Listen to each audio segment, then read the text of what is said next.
நம் ஜாதகமும் விதியும் நம் வாழ்க்கையை மாற்றுமான்ற கேள்விக்கு ஓசோ சொல்லுவாரு, that may be true but that is not a final அப்படின்னாருங்க. ஒரு ஜோசியர் ஒரு வீட்டுக்கு போறாரு, அங்க ஒரு 8 வயசு பையன் விளையாடிட்டு இருக்கான்.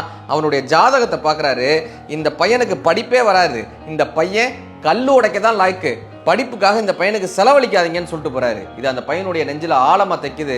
அவர் சொன்ன வார்த்தைக்காகவே அந்த பையன் விழுந்து விழுந்து விழுந்து விழுந்து படிக்கிறான். 12th மிகப்பெரிய மார்க் வாங்குறான், எம்பிபிஎஸ் சீட்டு கிடைக்குது, எம்பிபிஎஸ் முடிக்கிறான். நெஃப்ராலஜில ஒரு மிகப்பெரிய டாக்டரா வந்து சொந்தமா ஒரு மருத்துவமனை கட்டுறாருங்க அந்த பையன். அந்த மருத்துவமனைக்கு ஒரு பெரியவர் வராரு.